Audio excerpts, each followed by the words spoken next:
அன்பார்ந்த சகோதர சகோதரிகளே, இயேசு கிறிஸ்து நாமத்தினால உங்களை நான் வாழ்த்துகிறேன்.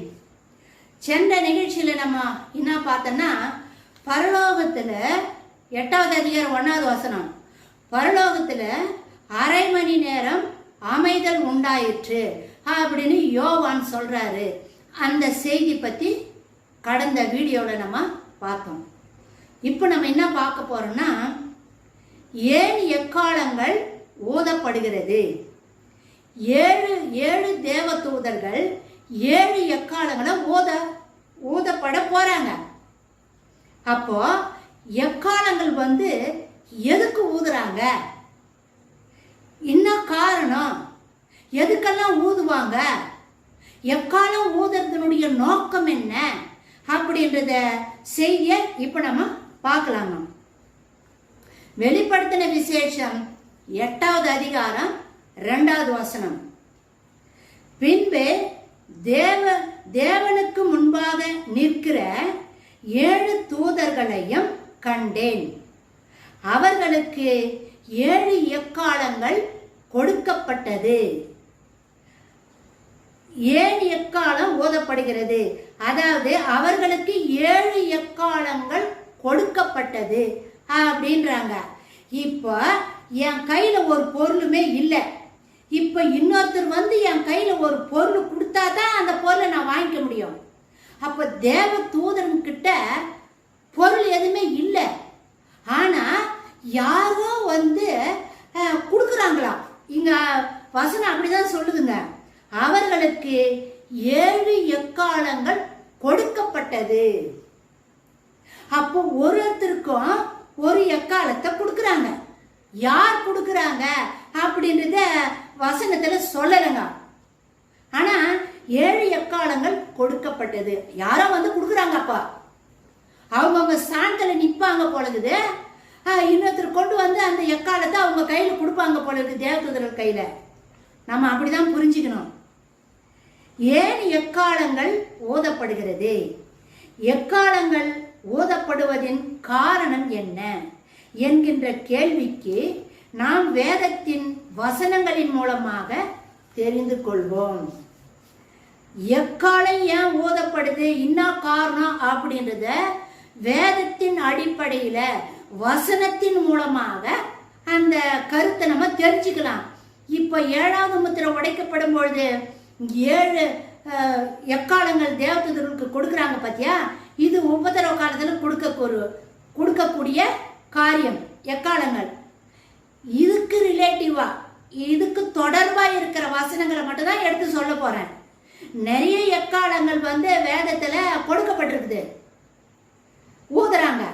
ஆனா நான் ஒரு 4 வசனம் தான் இந்த 7வது முத்திரை உடைக்கப்படுறதுக்கு தொடர்பா இருக்கிற வசனத்தை தான் உங்களுக்கு எடுத்து நான் சொல்றேங்க.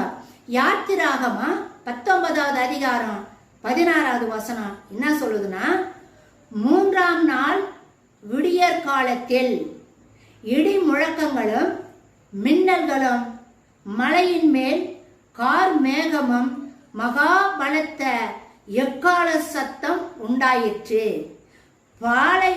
பாளையத்தில் இருந்த ஜனங்கள் நடுங்கினார்கள்.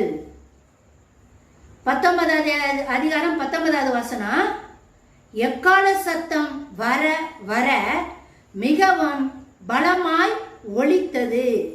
இது தேவன் ஓர் இடத்தில் இறங்கி வருவதற்கு முன்பாக ஏற்படும் எக்கால சத்தமாகும். இந்த வசனம் எங்க இருக்குதுனாக்கா, யாத்திராகமா. எகிப்திலிருந்து மக்கள் கானா நாட்டுக்கு வந்தாங்க பத்தியா, 40 வருஷம் பாலைவனத்தில் வந்தாங்களே.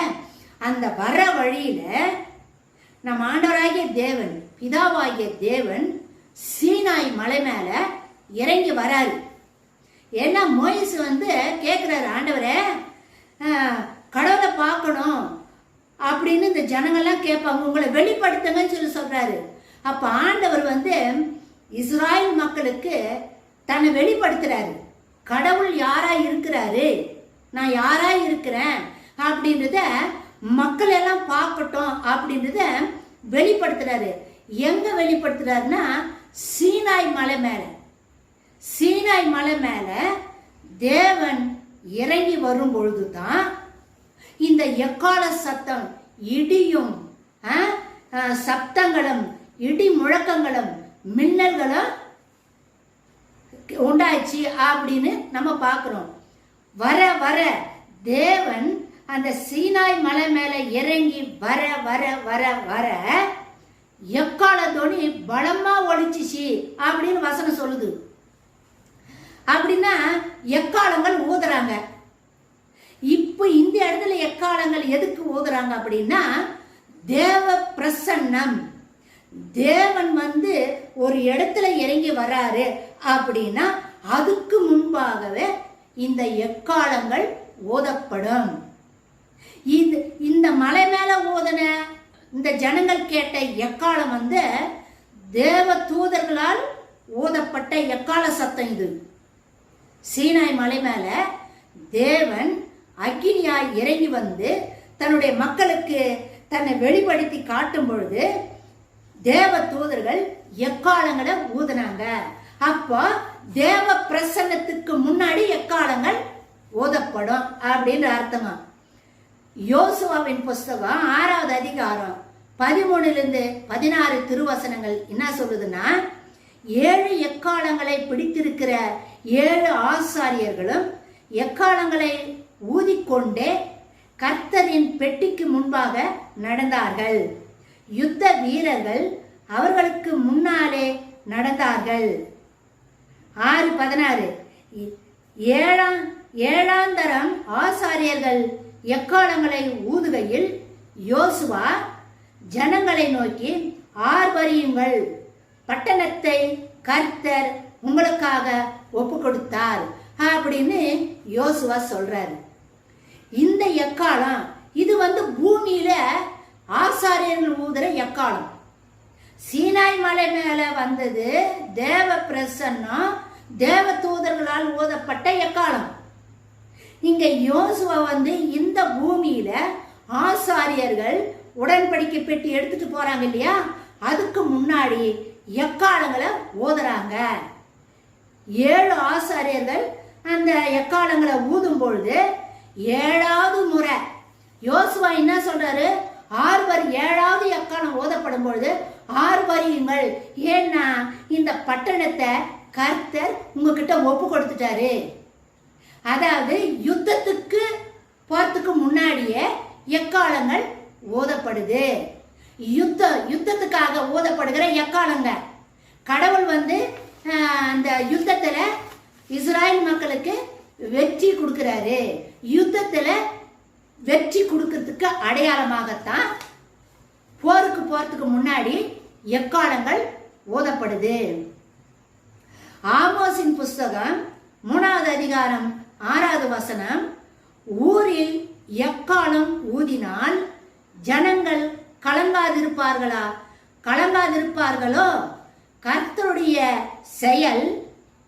கர்த்தருடைய செயல் இல்லாமல் ஊரில் தீங்கு உண்டாகுமோ அப்படின்னு ஆமோஸ் சொல்றாரு. ஒரு ஊர்ல கடவுள் தேவ தூதர்கள் எக்காலங்களை ஓதுறாங்கன்னாக்கா அந்த ஊர்ல இருக்கிற மக்கள், அந்த பட்டணத்தில் இருக்கிற மக்கள் எல்லாம் பயப்படுவாங்க.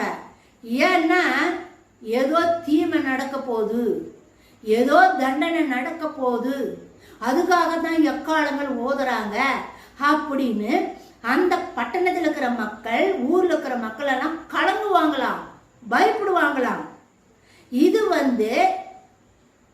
தீமைக்கு தண்டனைக்கு முன்பாக ஒரு இடத்துல, ஒரு ஊர்லயோ ஒரு பட்டணத்திலேயோ தேவன் நியாய தீர்ப்பு கொடுக்கிறாருன்னா அந்த நியாய தீர்ப்பு கொடுக்கறதுக்கு முன்னாடியே எக்காலங்கள் ஓதப்படும் அப்படின்றத ஆமோஸ் எழுதின புஸ்தகம் 3வது அதிகாரம் 6வது வசனம் சொல்லுது. கடைசியா செப்பனியாவின் புஸ்தகம், செப்பனியா எழுதின புஸ்தகம் 1வது அதிகாரம் 14வது வசனத்திலிருந்து 16வது திருவசனங்கள் என்ன சொல்லுதுன்னு பார்க்கலாம். கர்த்தருடைய பெரிய நாள் சமீபமாய் இருக்கின்றது, அது கிட்டி சேர்ந்து மிகவும் தீவிரித்து வருகிறது. கர்த்தருடைய நாள் என்கின்ற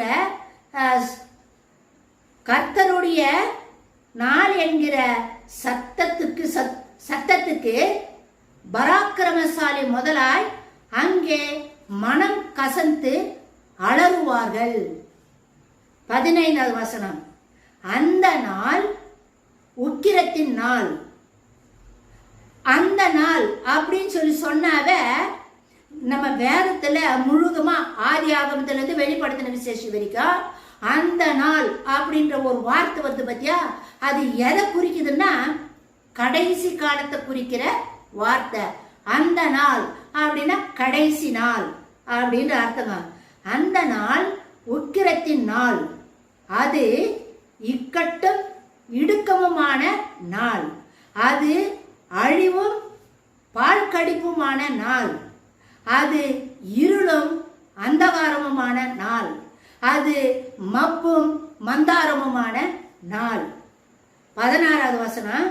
அது அரணிப்பான நகர்களுக்குள்ளும் உயரமான கொத்தளங்களுக்குள்ளும் விரோதமாக எக்காலம் ஊதுகிறதும் ஆர்ப்பரிக்கிறதுமான நாள் அப்படின்னு சக்கரியா சொல்றாருங்க. அதாவது சக்கரியா சொல்றது 7வது முத்திரை உடைக்கப்படும் பொழுது பூமியில என்ன நடக்கும், பயங்கரமான நியாய தீர்ப்பை பத்தி தான் செப்பனியா எடுத்து சொல்றாரு. அதுக்கு முன்னாடியே எக்காலங்கள் ஓதப்படும் அப்படின்னு சொல்லி சொல்றாருங்க. எக்காலங்கள் பொதுவாக யுத்தங்களுக்காகவும் ஆயத்த பிரபலத்துக்கும் ஆசரிப்பு கூடார பெயர்ச்சிகள், தொழுகைகள் மற்றும் நியாய தீர்ப்புகளுக்கான நிகழ்ச்சிகளுக்கு அறிவிப்பு கொடுக்கவும் எக்காலங்கள் பயன்படுத்தப்படுகின்றன. எக்காலங்கள் ஏன் ஓதப்படுது, எக்காலங்களை என்னத்துக்கு பயன்படுத்துறாங்க அப்படின்னா, யுத்தம் நடக்கிறதுக்கு முன்னாடி எக்காலங்களை ஊதுவாங்க. 1. 2வது ஆசரிப்பு கூடார பெயர்ச்சிகள். ஆண்டவர் இந்த 40 வருஷம் பாலைவனத்துல நம்ம இஸ்ராயல் மக்களை வழி நடத்தின பொழுது ஆசரிப்பு கூடாரத்துல அவர் இரவுல அக்கினி ஸ்தம்பமாகவும் பகல்ல மேக ஸ்தம்பமாகவும் அந்த கூடாரத்து மேல இருப்பாரு. எப்போ அந்த மேகம் எழும்புதோ அப்போ அவங்க அந்த இடத்த விட்டு இன்னொரு இடத்துக்கு போகணும் அப்படின்ற அர்த்தம்.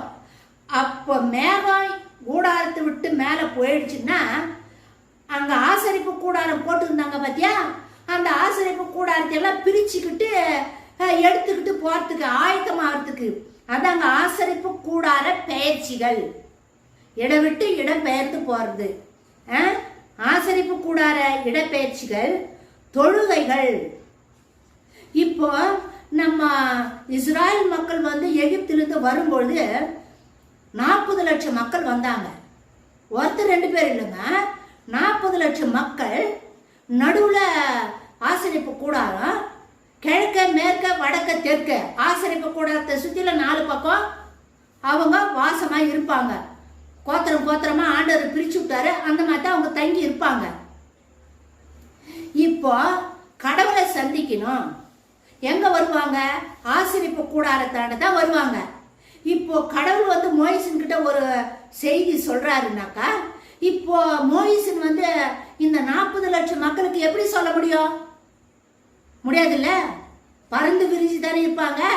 அதனால எல்லாரும் ஒன்னா சேர்ந்து வர்றதுக்காக எக்காலங்கள் ஊதப்படும், தொழுகைக்காக.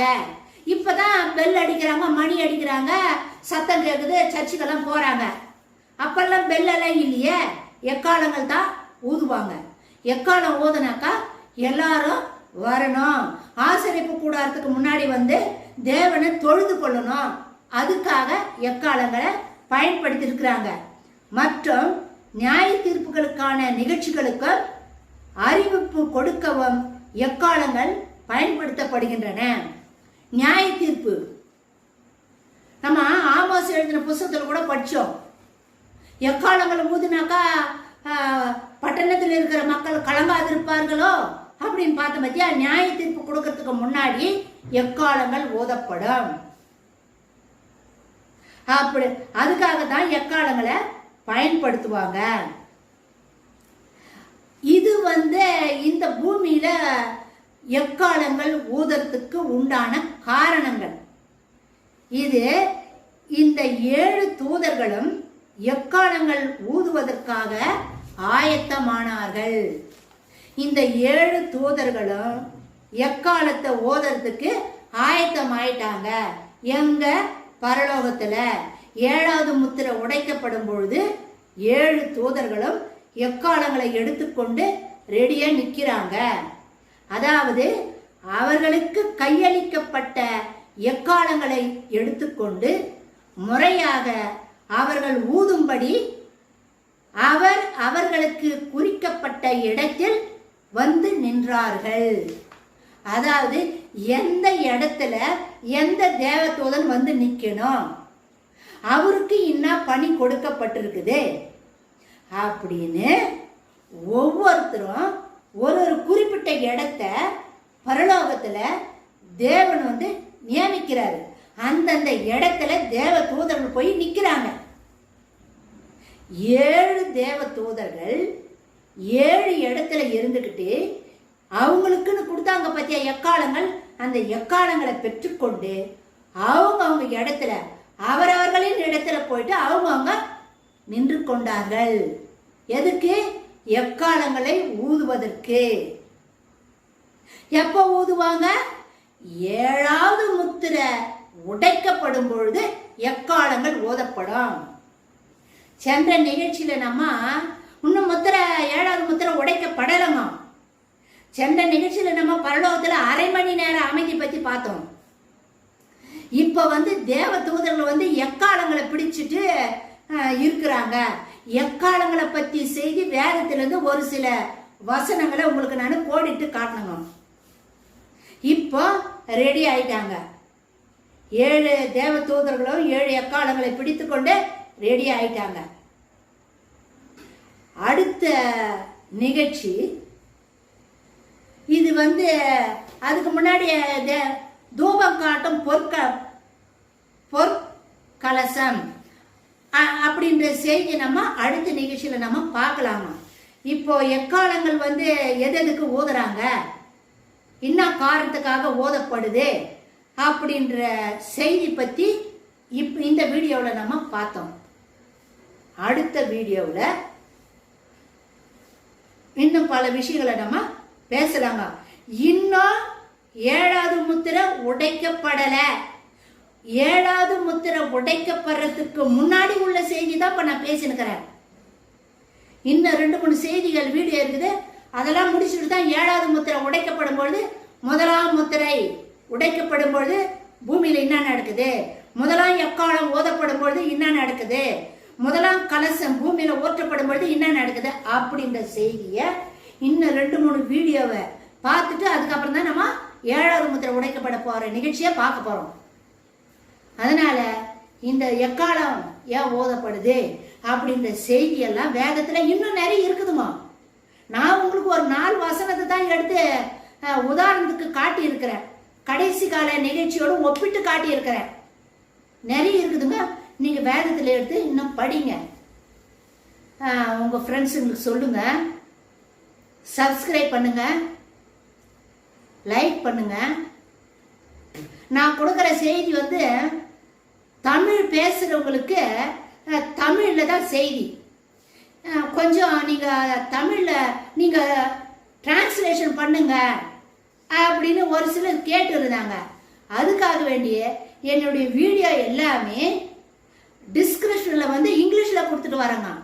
அதனால தமிழ் தெரியாதவங்கெல்லாம், ஏன்னா உலகம் முழுதும் இங்கிலீஷ் தான் பொது மொழியா இருக்குது. அதனால ஆங்கிலத்துல இங்கிலீஷ்ல டிஸ்கிரிப்ஷன் நான் கொடுத்துட்டு வரேன். அதை நீங்க படிச்சு தெரிஞ்சுக்குங்க. அதுல இன்னும் நல்ல விவரமா இருக்குமோ. இந்த செய்தி எல்லாருக்கும் சொல்லுங்க. நம்ம எல்லாரும் ஆயத்தமாவோம்.